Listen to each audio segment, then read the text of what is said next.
Hello friends, welcome back to ಗೃಹಿಣಿಯ ಕಲಿಕೆ. Friends, ಈ ದಿನ ನಾನು ಲಿಂಗ ಮುದ್ರೆಯನ್ನ ಮಾಡೋದ್ರಿಂದ ನಮಗೆ ಅದರಿಂದ ಏನೇನು ಬೆನಿಫಿಟ್ ಸಿಗುತ್ತೆ, ಅದರಿಂದ ನಮ್ಗೆ ಏನೇನು ಪ್ರಯೋಜನ ಅಂತ ಕಂಪ್ಲೀಟ್ ಆಗಿ ಕನ್ನಡದಲ್ಲಿ ಎಕ್ಸ್ಪ್ಲೇನ್ ಮಾಡ್ತೀನಿ.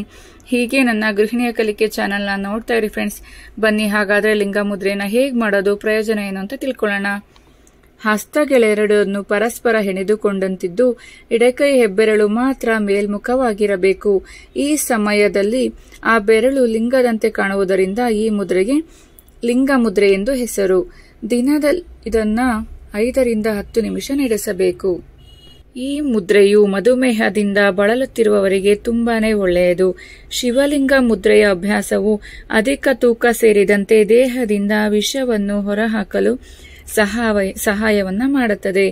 ದೇಹ ಮತ್ತು ಮನಸ್ಸು ದಣಿದಿರುವಾಗ ಲಿಂಗ ಮುದ್ರೆಯ ಅಭ್ಯಾಸವು ದೇಹವನ್ನು ತಕ್ಷಣವೇ ಚೈತನ್ಯಗೊಳಿಸುತ್ತದೆ. ಈ ಮುದ್ರೆಯನ್ನು ಕ್ರಮಬದ್ಧಗೊಳಿಸುವುದರಿಂದ ಶೀತ, ಸೈನಟಿಸ್, ಅಸ್ತಮಾ ಮತ್ತು ಕಡಿಮೆ ರಕ್ತದೊತ್ತಡಗೆಯ ಕಾಯಿಲೆಯನ್ನು ಸಹ ನಾಶ ಮಾಡುತ್ತದೆ. ಸೊ ತಡ ಮಾಡಬೇಡಿ ಫ್ರೆಂಡ್ಸ್, ಲಿಂಗ ಮುದ್ರೆಯನ್ನ ಹಾಕೋದಿಕ್ಕೆ ಸ್ಟಾರ್ಟ್ ಮಾಡಿ.